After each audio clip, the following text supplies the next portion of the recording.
Hey docs, it's Dr. Maisha, also known as the Stress Free Mom MD, and I wanted to create a quick training.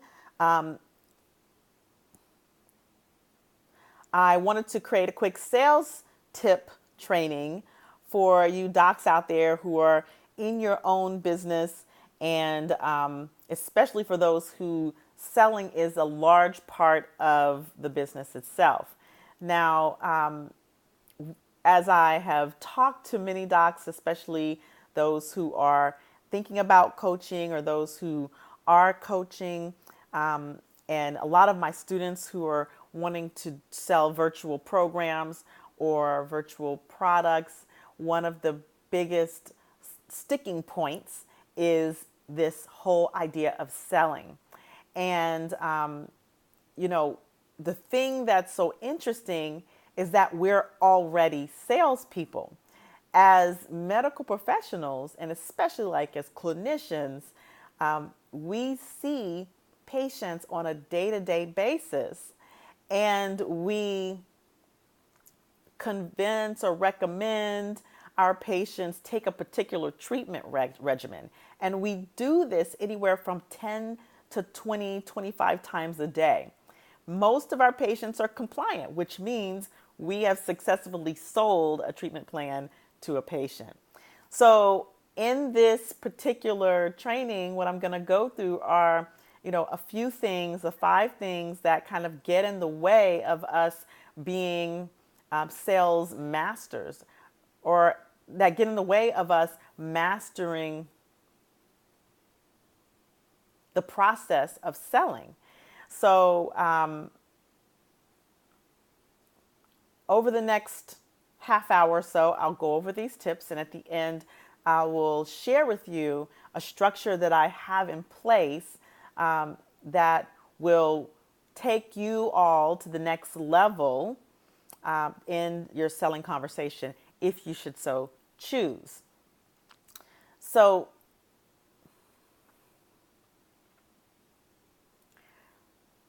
so let's get to it. So now the first thing that has to transform in order to achieve this sort of sales mastery is really getting present to your mindset about selling.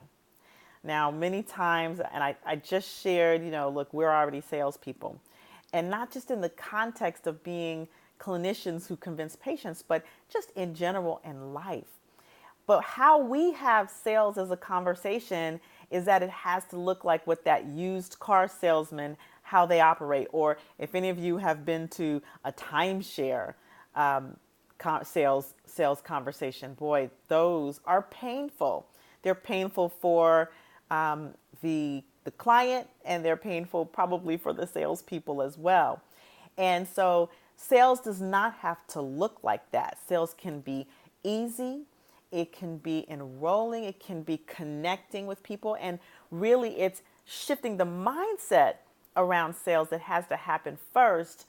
And once you begin to shift the disempowering conversations that you have about sales, then it actually frees you up to be able to move forward powerfully into whatever type of sales conversation that you're going to have. So, an exercise that I often do with my students in my programs is to really uncover what are the disempowering conversations that you have about sales. What is it that stops you or gets in the way, or prevents you, or even like gives you the icky yucky feeling about selling? What is that? And begin to look, and actually I'd recommend journaling and writing those things down. Some of the big ones are, I don't want to be pressured, or I don't want to be pushy. I don't want to force or convince anyone. There are conversations like sales is deceptive. I mean, there's like all kinds of untrue, disempowering conversations around selling that could happen. So you need to discover what yours are. Okay. So once you have sort of began to discover what those disempowering conversations are about selling, then you want to really look at, well, what's true? Is that really true? Or is that, once you get to the root of what those conversations are, like what is the actual conversation you're having with yourself about selling or with other people about selling? I'm not a good salesperson. I don't like selling. Look at where each of those statements comes from. What is it that happened in your life that got you to this point of not liking sales, that led you to each of those decisions that you made? And when you can really see the source of it, then it has less power over you. So that's one of the exercises that we do with sales, is like really get present to, what is your conversation about sales? Because if you have a disempowered conversation about sales, then whatever you attract, whoever you attract to your business is gonna mirror that. And it's gonna come across in your own performance. So, and when I say performance, I mean like in your sales conversations. Whatever disempowering conversation you have in your brain about it, people who you attract are going to mirror that, and it's going to come across in your communication with others, right? So, shifting the context of selling is the first thing. Now, the second thing is actually being very clear about what you're selling. It's surprising when I am talking to docs who are considering coaching with me, or like existing students, when we get to that part, when I ask them, what are you selling, or what is it that you want to do, how unclear they are about what they're actually selling. They may have an idea, but they don't know how to explain it, or it may sound good in their head, but it doesn't come out of their mouth in a very clear, concise manner. Or it may be that they're really fuzzy about how to communicate what they sell. And so in order to get clear in the communication of what you sell, you really first must understand what it is that you're selling. And you also need to understand the value, which we're getting to in just a moment. So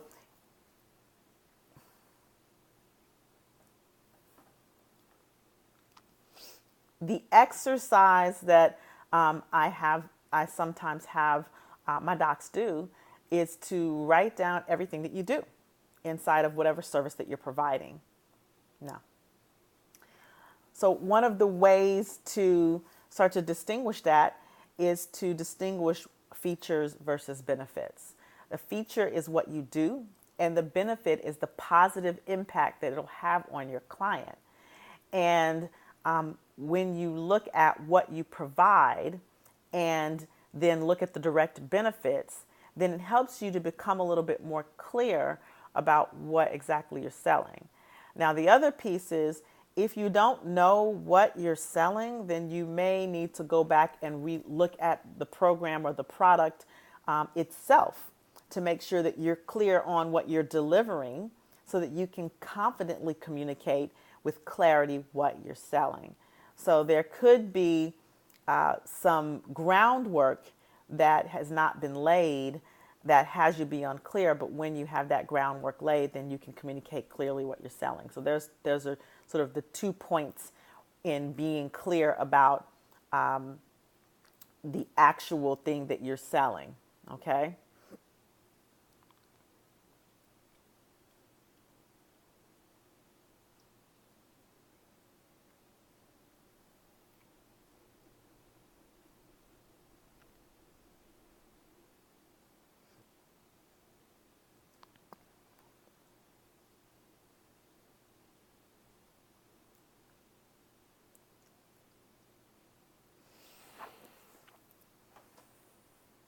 Now, just going back to mindset for a minute, because again, sometimes the unclarity of what you're selling comes from the mindset about selling, the mindset about sales getting in the way. So, or sometimes that clarity and communication comes from the belief about worth. So when we talk about mindset, it's, oh, am I worth charging this? Or people shouldn't have to pay me for this. But if you're providing a service then you deserve to be compensated for that service. And in fact, you deserve to be compensated what you're worth. And sometimes we think what we're worth is less than what it actually is, because unfortunately in our industry, our worth has been determined for us by these things called revenue value units, by organizations. And so we have to then come back inside of this recontextualization of who we are and really get to know what we're worth and what our and the value that we are delivering. And so sometimes not being clear what you're selling is a direct reflection of not being clear about the value of what you're selling. And that's why the features versus benefits is also a valuable exercise to do to really get that worth. Now, the next thing, so once you have really started to shift the context around selling and you're really beginning to get clear, not only just about what you're selling, but about your worth and the value of the service that you're providing, then you want to know how to have the sales conversation. And it really is just a simple conversation. And one of the two biggest components of it, and I teach, it's a 4-part sales conversation that is very effective, very effective. And I teach it in my sales training program that I'll share with you a little bit. I'll share a little bit about that in a few minutes. But there's a 4-part process. But the crux of it is 2 things: connecting with the client or the potential client and really getting in their world. So a lot of times when we want to sell something, we just want to tell people what we offer. And people don't care how much you know and what you do until they really know how much you care. One of my mentors always talks about the potential client's favorite radio station is WIIFM. What's in it for me?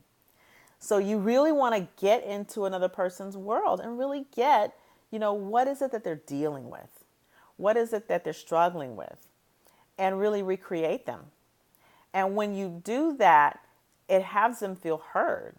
And you're not doing this artificially, by the way, because people can smell inauthenticity a mile away.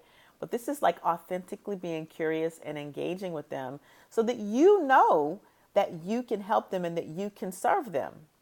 And if you cannot, you know who can. So it's important to develop that connectedness at the beginning of the call, not just, people, as docs, sometimes we want to get straight down to business. That's what we're trained. We're used to 15-minute conversations with patients. And so it's like, what's the problem? Da, da, da. But get connected with that potential client and get in their world. And then there's a couple of other pieces of that are important as well. But those are the 2 main crux of a sales conversation. And it doesn't have to be 2 hours. It doesn't even have to be an hour, quite frankly. Although my sales conversations are an hour, because I really like to get a feel for how I can help a person and reaffirm and reassure that I got their world, so that they also at that point get a sense of my coaching style as well. So it's almost like I give them a sneak preview, and so I'm delivering value inside of the sales conversation rather than telling someone the value of, or telling someone this is what I offer. I'm delivering the value inside of the sales conversation and then presenting the opportunity. Okay. And so then that's the next thing inside the sales conversation. You got to ask for the money. You got to be willing to ask for the money, which is a big stop. And it all goes back to the mindset and the clarity of the value of what you provide as well. Now, the next thing is dealing with the objections. I think one of the biggest reasons that people don't like selling is they don't want to deal with the no or a maybe or a yeah, but. They just want everybody to say yes. And the reality is people are going to say no. People are going to say maybe. So then you got to be able to powerfully deal with the yeah, buts, how abouts, what ifs, and you have to be able to powerfully deal with the no. And and so, you know, we have to look at, before we can deal with the no, we have to look at what we are making that no, or that what we appear to be hesitation mean. What are we making that mean? A lot of times when someone doesn't immediately say yes, we make it mean something about us. We make it mean that we didn't do something right, or we didn't do a good enough job, or our product is not worth what we say it is. We make it mean a lot of different things that it doesn't mean. Your product or your service has the value that you state. It does. It has that value. Probably for some of you, undercharging, it has more. And you will get no's. There is just, the two are not really even connected. Some people will have, cost barriers or cost conversations. Some people are just not ready. And some people just don't really understand the process well enough to say yes. Some people want to explore and look around, And the thing about it is that when you can powerfully deal with whatever the response is, it transforms the nature of that part of the sales conversation. It doesn't have to be awkward. It doesn't have to be uncomfortable even. It can actually be fun. And so that's one of the things that I teach in my sales training is how do you deal with powerfully with the objection in a way that not only leaves you complete, but leaves the person feel gotten and heard and complete and empowered to either make the choice then after the first hesitation to go ahead and sign up, or to make the choice to think about it and come back later, or to make the choice to say no. Whatever that choice is, that they're empowered in that choice. So that's the fourth big foundation of sales mastery. I would say the sales conversation, the mindset, the clarity, the mastering the sales conversation, and mastering objections are just four of the most important things that you can do to really master, to really be empowered and produce results that you never thought you could produce inside of this world of sales and selling. And then the last thing that I would recommend everyone do, I did it, my coaches always recommended that they did it. If you're going to be selling anything, get sales training. Get sales training. And the kind of sales training you get really somewhat depends on the industry that you're in. Now, I know there are some people who are selling, who are doing more of the direct sales or the multi-level marketing. That sales training may be distinct and may be a little different from those people who are coaches and selling their services, or consultants, or being inside of negotiation conversations, because this sales conversation, these 5 tips, they not only apply inside of the selling of your services from business to consumer, but also from business to business and business to corporation, large organization. Like in the process of negotiating, there's actually a 5-step sales process. And so when you have sales training, and I actually recommend having a sales coach because just going to a training program where they give you a bunch of tips in my opinion, wasn't good enough for me, because you can get all kinds of sales tips and they can be very valuable. But when you have a coach, whether it's a group coach program or a one-on-one coach, then you get to actually mock in a way that someone's hearing you and can make corrections in the moment. So when I say get sales training, I really mean get a sales coach or get inside of a sales mastermind, a group program, so that you can not only have the information that you need, but you can also have the direct interaction with someone who is mastered sales and can guide you in the conversation and help to tweak and adjust your sales conversation so that you're comfortable with it and so that you're effective in converting those sales. So just so that you know, you also want to track whenever you're selling, whenever you're getting to this into this sales adventure, you want to be tracking yourself so that you know how effective you are. And this is sort of a bonus tip, right? You got to track it because at the end of the day, you don't know how effective of a salesperson you are if you're not tracking it. So, an average for one-on-one conversation, an average conversion rate is around 20 to 25%, or so I think it's 15 to 20%. You know, you have a good conversion rate if you convert 25% of the people you talk to. That's one every four people. You are a rock star if you are consistently closing 30 to 40% or higher. Then you are definitely a rock star, especially if you're closing into higher ticket programs. Sometimes it's easier to close people into lower ticket items than higher ticket. When I say high ticket, I mean $3,000, $4,000, $5,000 programs. So you want to track yourself as you're going through. And in my sales training program, I do have a tracking sheet that I give to my participants, and that helps you to really get a sense of this is how I'm doing. These are the most common objections that I'm getting. This is the amount I'm generating, and this is my close rate. And so, like, to give an example, I was just doing, and I would say tracking is like the bane of my existence. I don't really like it, and I do it because that's my word in the matter.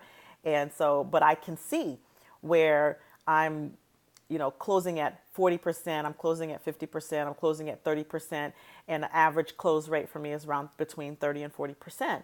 And as if I start to fall below that, because I know for me that is my skill level, that is what my average is about 30 to 40%. And I can go higher, which is great, or I could go lower, which is not so great. So I know for myself, if I'm tracking, if I'm falling below a certain percentage, then there's something that I need to look at and adjust in my sales conversation to make sure I'm connecting with and getting into people's worlds, and to make sure that that process leaves them complete. So those are my 5 tips, and I gave you a little bonus with the tracking for mastery in sales, or for taking your sales to the next level. And I hope that that's been helpful for you. As you probably heard me say throughout, I do have a sales program. So if you want to know a little bit more about what that is, or you want to schedule a free discovery call with me, go ahead and click the link below. It'll take you to the page. You can read a little bit more about the program itself. And then if you should so choose to join, we would welcome you into the program. If you want to have a discovery conversation with me first, the link is also there for you to have a free call with me first. All right, so just click the link below if you want to learn a little bit more about what I do. And you can also connect with me you can also connect with a Facebook. You can also connect with my Facebook group, the Next Level Physicians, Doctors in Business group. And I'm happy to, and I do a lot more trainings inside of that group as well. And so look forward to seeing you either in the group, on a call, or in the program. All right, take care, you guys.